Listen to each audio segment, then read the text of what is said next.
Another edition of Riding Home. Dean Legge, Matt DeBerry, and it's what we were hearing time over on Dog Post, Matt. And we're going to talk about some of the stuff that we've been writing about, some of the things that we hear. This is a pretty big feature over on the website. We're more than halfway through, I guess, spring practice at Georgia, and recruiting picking up. There was a scrimmage yesterday on Saturday. But one thing that we wanted to touch on and encourage people to click the link below to read what we're hearing is some of the recruiting stuff that's been going on. I don't know where you want to start. We can not give everything away and make sure that folks are clicking that link. But what is the latest as it relates to Arch Manning and the rest of the 2023 class and the Georgia Bulldogs? Well, we can get into Arch in just a second, but I know Brian McClendon had a lot of top wide receiver targets in Right. town recently. A lot of guys from Florida. Fran Brown, the new defensive backs coach, had a lot of five-star defensive backs in town. Of course, if you're over on Dog Post, there's plenty of recruiting updates with quotes from all those guys. But they're bringing the kids in, and Athens is a hot spot right now. Georgia's a top program. They have been for about 5 years, ever since Kirby's been around. But uh, the amount of talent they're bringing into the 23 class on visits recently has been a really big deal. And there's a lot of other top talent coming in this weekend that I'm sure we'll have updates on. But as it relates to Arch Manning, we've been reporting since last fall when he made the game for South Carolina, that night game in Sanford Stadium, that Georgia's very much in the mix, right? Kirby went to go watch him play last fall. He went to go watch him play basketball in Right. January. So Georgia's been pushing for him.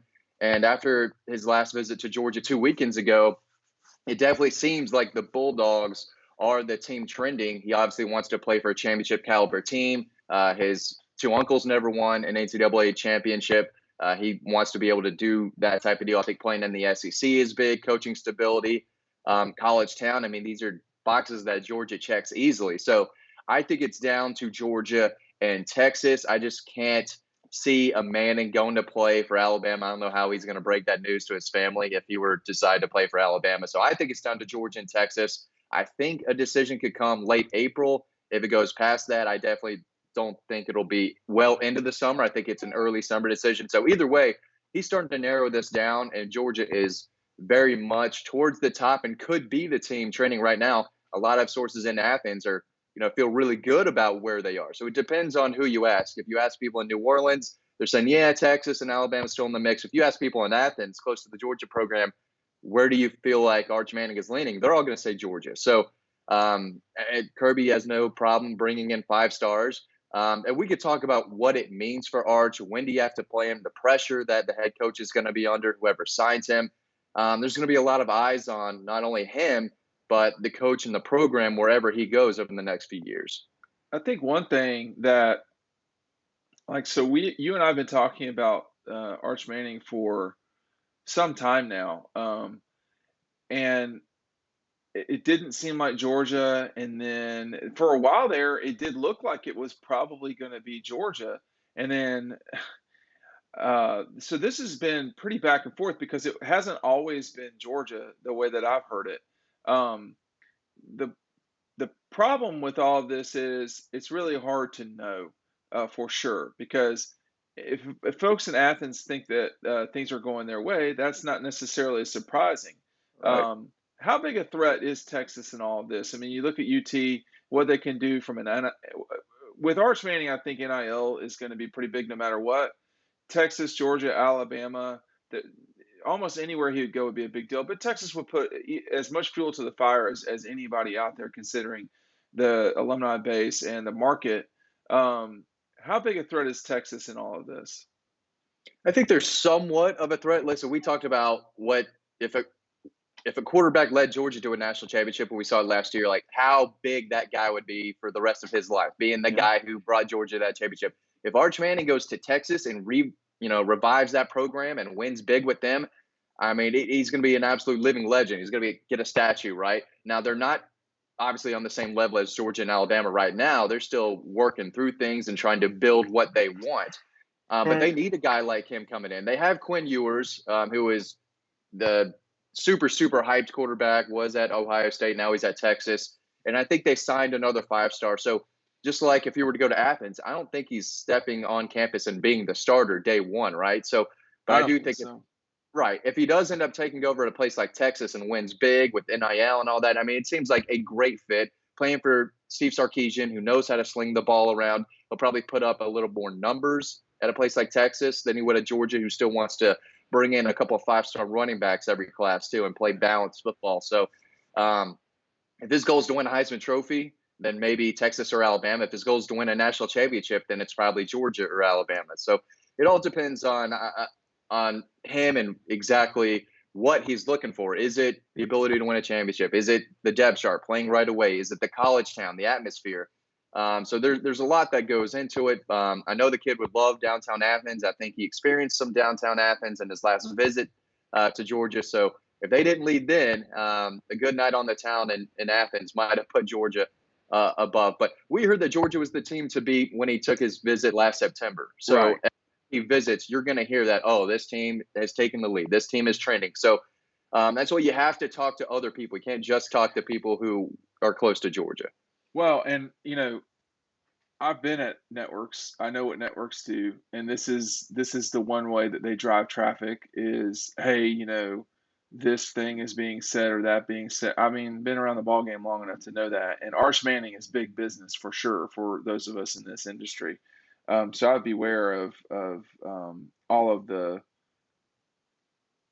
fingers in the air. I mean, one organization had Trevor Lawrence number one before they put Justin number one before they put just Trevor back number one. I mean, come on.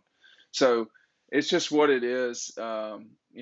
It's how it works. A lot of it is getting a couple of books here being bought, Matt, while we're on the air. I should mention Dog Instruction.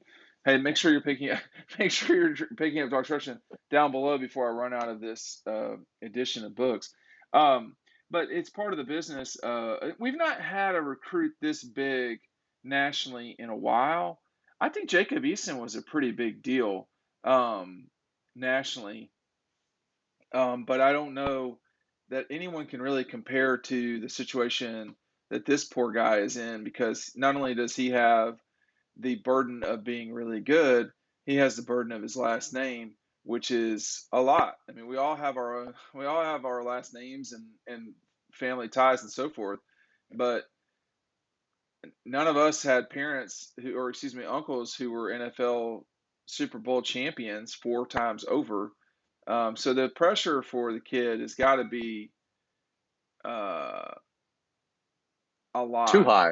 Yeah. Well, I mean, all he's doing is deciding where he's going to college. He's not, I Yeah. mean, it's a really big life decision, I have to say.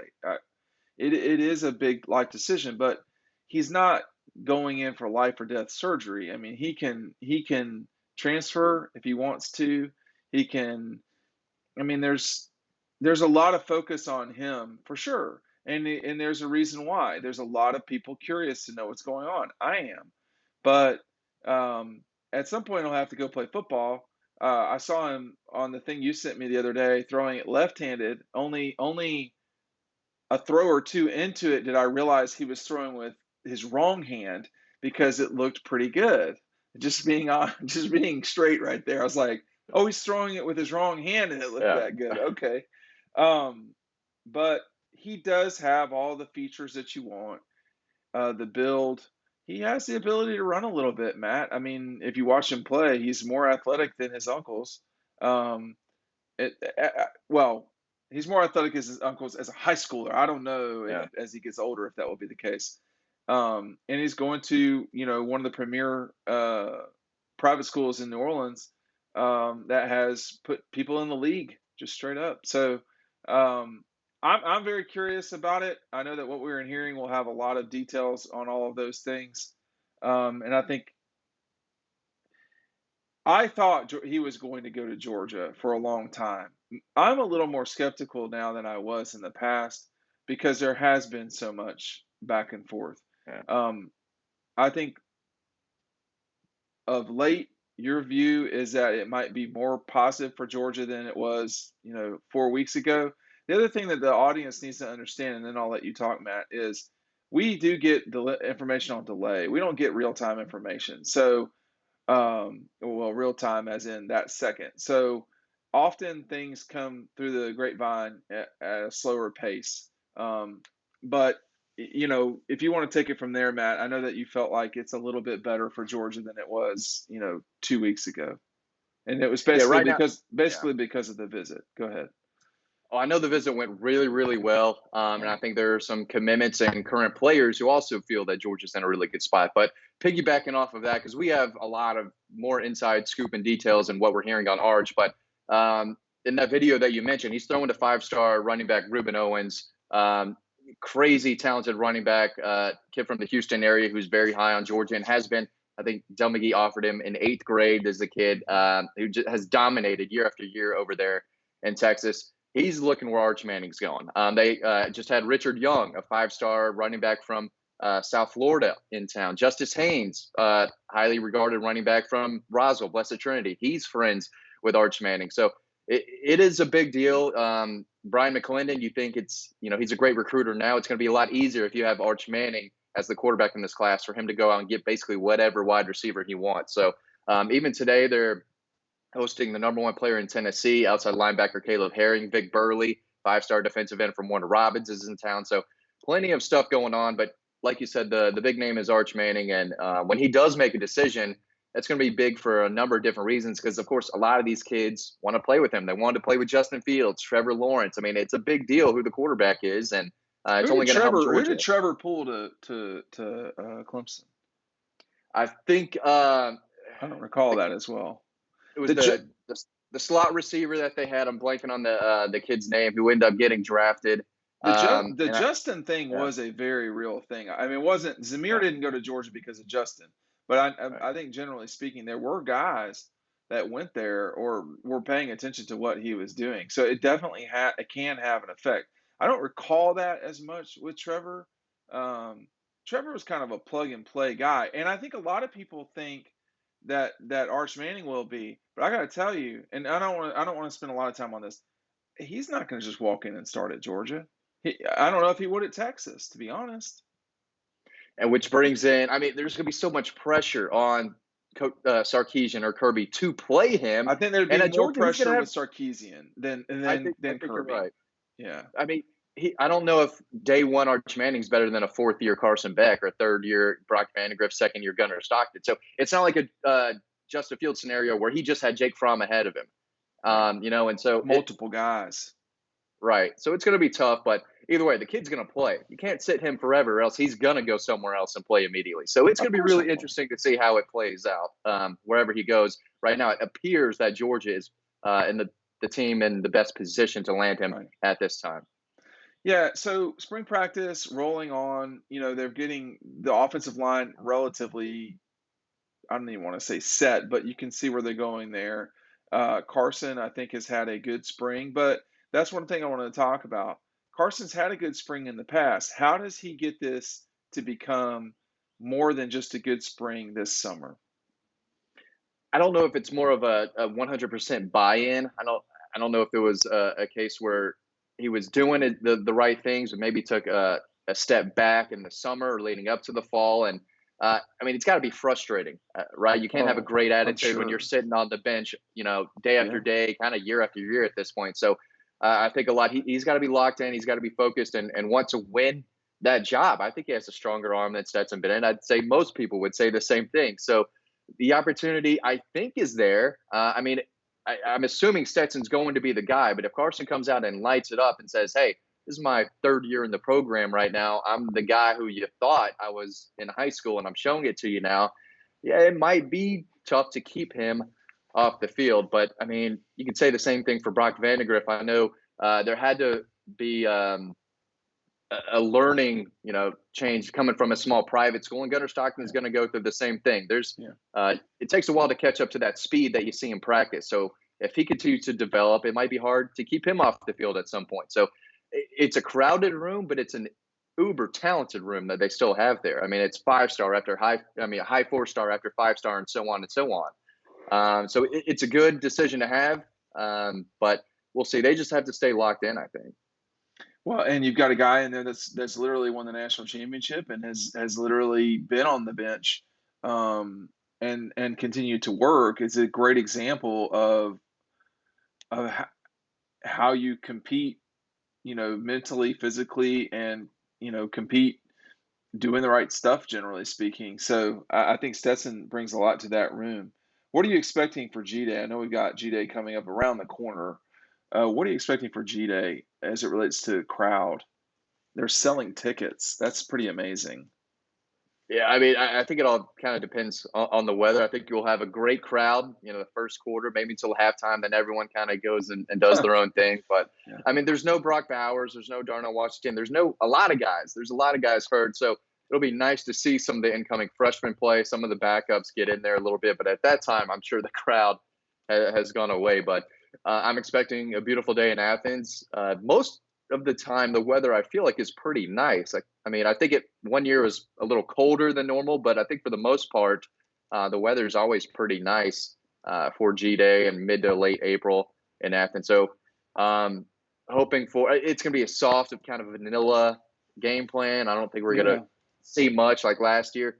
I didn't think Nolan Smith had a very good G Day at all last year. I thought he got pushed around a little bit, and then you Yeah, I just have to remember that. remember like it doesn't mean anything. It really It doesn't. is. And these It's guys aren't just. even giving it 100% a lot of the time. So they're Oh, going through the motions, really, trying not to get hurt, which is one of the most important things. well, I think that's why you're going to see a lot of throwing, and I Yeah. don't know if they'll tackle to the ground. They'll probably don't. They typically tackle to the ground with the running Yeah. backs. Sometimes they blow that whistle pretty quick.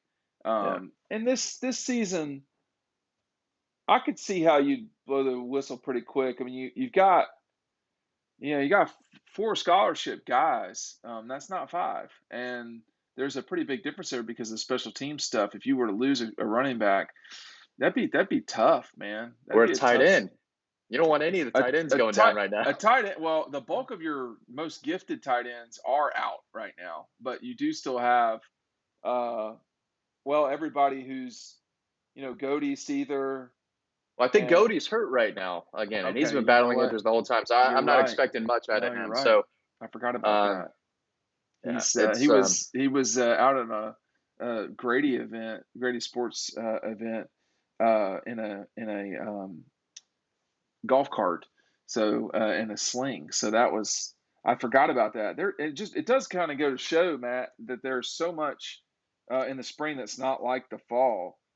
Namely, guys being out and having surgeries and stuff. Obviously, Brock Bowers was dealing with some stuff during the season. John Fitzpatrick, speaking of tight ends, was dealing with stuff during the season and played through it. There's been a lot of that has been challenging for Kirby and them coming into this spring. The good news is the bulk of the big guys, I would say, are healthy. The offensive line, with the exception of Tate Ratledge, seems okay. I'm trying to think of any of the defensive linemen. Well, some of the younger defensive linemen are banged up. Bear Alexander. mhm. So you do have guys that are missing. Don Blaylock. Um, Arian Smith, receivers. I mean, well, Don I don't Blaylock's expect to just see much. gotta he Yeah. he's gotta be healthy. He went on Thursday night with Broderick Jones with the media, and you have always loved Dominic Blaylock. What should we expect from him this fall? If he's 100% healthy, you would like to see the same type of Don Blaylock you saw in 2019, who beat Auburn for a long touchdown. They went to him early in the Florida game when the game was still kind of tied down in the Yeah. goal line. He had a touchdown against Georgia Tech. He was really coming into his own, played a lot in that SEC title game before he got hurt. But he's a natural route runner. He gets open, he creates separation, he has great hands, he's got some explosiveness to him, he can help in the return game. There is a lot to like about him when he's healthy, and we saw glimpses of that as a freshman. And I thought he would be a 3-and-out type of guy along with George Pickens. Of course, injuries kind of halted that plan. But if he's healthy, he is a weapon, right? I mean, yeah, A.D. Mitchell is still young. He's still a sophomore. Lad McConkey is what he is. He's a great player, but you would definitely like to have a healthy, especially Arian Smith with that speed and Dominic Blaylock with those reliable hands and the ability to create separation on a third and short, third and medium. You need a guy to get open. Don Blaylock's a great guy to go to. So he's just another weapon. You can't have too many. And he's a really good one when he's healthy.